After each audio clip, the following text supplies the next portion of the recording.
Today I'm addressing the question, am I doing enough? Specifically for kindergarten. You know, I've been homeschooling for 3 years now, and this question still creeps into my brain every once in a while, and it just did recently, and I kind of had a little discovery that I'm just so excited to share with you that really just made me feel better about the whole situation. As always, if you're thinking about what you're teaching your child and how you're doing it, make sure that you pay attention to your state laws so that you know you are following that as well.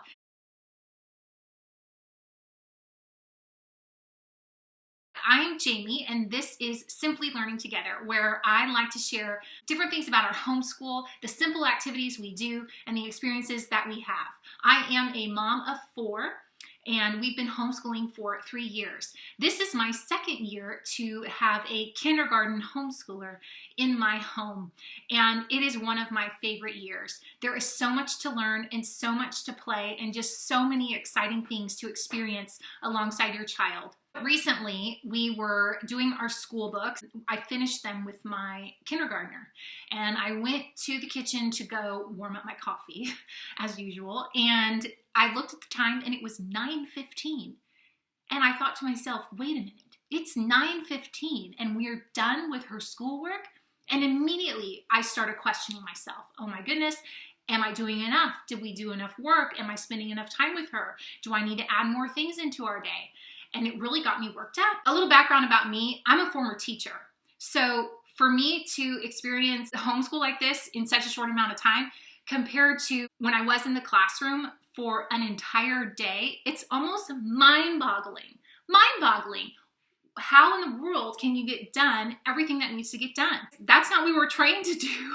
I kind of had to talk myself down and realize how much she was going to learn the rest of the day through her play, through her interaction with her siblings, through the experiences that we were going to have the rest of the afternoon. And so that day, I decided to focus on what she was doing. What exactly was she learning?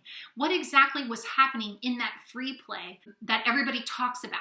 You know, they say, oh, they'll learn so much as they play. Well, what was going on? I wanted to know. So I kind of just followed her around and didn't plan anything, and my eyes were open to all of the exciting things that she was learning.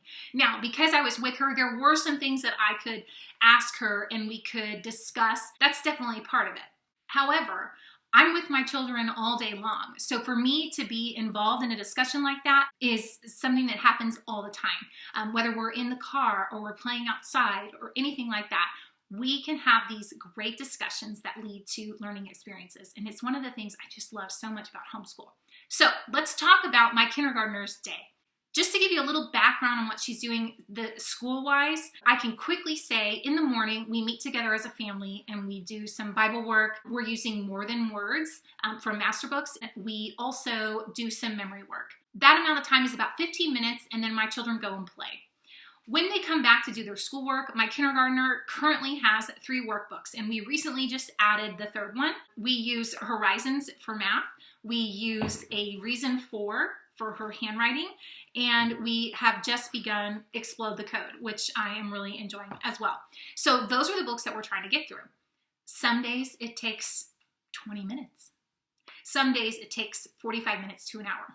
Never really more than that. So I like to think about this as a peek into the life of my kindergartner after school. All the things that happen through play. These unexpected discussions, these activities that aren't planned, there's so much to learn and it's so exciting. But I just want you to see how much can happen away from the books, because sometimes that's hard to really grasp in your mind. So after our school books are done, we usually go outside. On this day, we decided to take some stuff out to our compost. We opened it up, we put it in there, we observed what was inside, what was going on. We spun it, we talked about what do we use compost for? How is it helpful to our home? Next, my child was free playing in the yard. She had something in her hand and she noticed that the shadows were moving on the ground. So I walked up to her and I asked her what she was doing, and she pointed out the shadows to where we had a discussion about shadows. How do we have them? Where is the sun? What if we turn around and face the sun? What happens? And we played with our shadows. I'm going to tell you this. That was 3 weeks ago. To this day, when she sees her shadow, she mentions the sun and its location. She learned about it just through play. Next, on this day, my husband was working on his truck. He pulled out a jack to raise the truck. This was mesmerizing to my children. They stood there, mouths open, as he lifted his truck off the ground and talked about what he was looking at. He was looking at his wheel, he was explaining what he was checking, and they were just soaking it in. Car mechanic lesson, done. After that, we went to pick up my daughter at her riding lessons. She does horseback riding. And it happened to be really cool this day, and all of the horses had blankets, to which led us to a discussion. Why are the horses wearing blankets? How are they helpful? My daughter was actually helping take the jackets off. Or the blankets off, excuse me. Then we talked about how it's getting warmer, why the horses don't need those blankets anymore. These discussions don't last very long because she is only 5. So next thing you know, she's up and moving. She's on the ground with her little brother and sister, and they are feeling the rocks in the sand on the ground. This is what I call nature's sensory bin. You think if you have to have a sensory bin, you don't even have to make them. Just go outside and let them get their hands dirty. She was feeling around, she was showing me different rocks. We were comparing the size, we were comparing the colors, we were feeling and listening to the weird sounds they were making when we were rubbing them together. Something so simple could be so fun and so interesting. The cool thing about this is this day she actually got to help with these horse blankets. So she's experiencing caring for horses in our homeschool day. When we got home, it was time for lunch.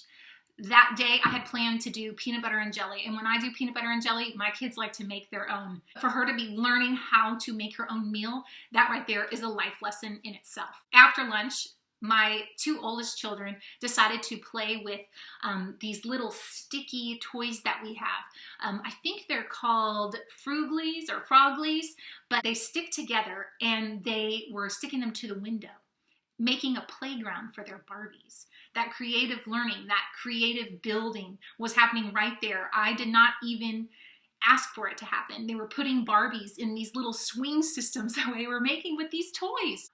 My kids all have quiet time during the day. This is one of my favorite times, not because I get a moment of peace, although that is wonderful, but I love seeing what they do with their time when they're by themselves. It never ceases to amaze me. They are always doing something creative. Maybe it's just drawing a picture. Maybe it's writing something. Maybe it's building something. They come up with the craziest things, and I love opening that door and seeing what's happening. Later that evening, as I'm getting ready for dinner, I'm at the stove and I'm getting ready to add some stuff. She asks to help. So I pull up a chair and we start talking about cups and measuring and how much to pour in. The measuring discussion in itself was a lesson. If you've made it this far listening to our day and the crazy things that happen, I'm so glad you're still here. Every day brings so many surprises. Discussions I don't even have planned that could come up. I didn't know we were going to be talking about shadows and the location of sun. I didn't know that we were going to be composting and discussing how it can help our garden or in our home. These things come up through play. And I'm just so thankful that I get to experience it alongside them. So we go back to the question, am I doing enough? It's hard for us to get out of that school brain that says we need to be in school for 8 hours. But when you're working one-on-one with a child, the time it takes to teach an entire lesson is so much different. And then you add all the little things that happen. Maybe they're not planned out. Maybe they're not part of some thematic unit. But the thing is, it's all still learning.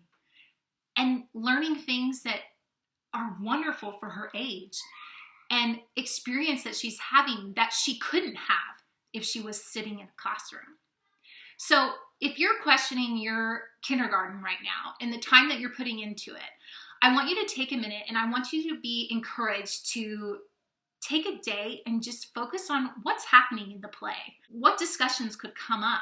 What exactly is going on in that little head of theirs that could be expanded into a fun lesson, or even just stand back and watch, and you're going to see so many opportunities for them to learn, whether it's through nature, whether it's through playing with toys, or whether it's through the interacting with their siblings or with an adult in your home.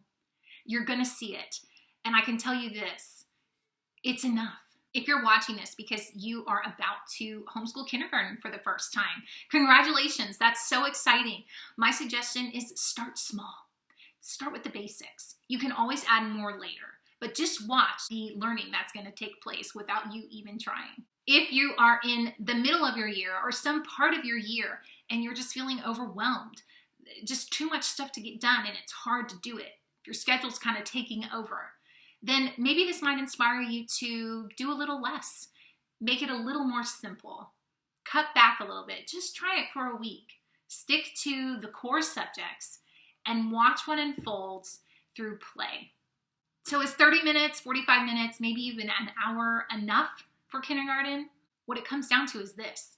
If you're doing the work that's required by your state and you're getting it done, it doesn't matter how long it takes, whether it's 30 minutes or even 2 hours. You've got it. Next, watch the play unfold. See what will happen when you let that natural learning take place.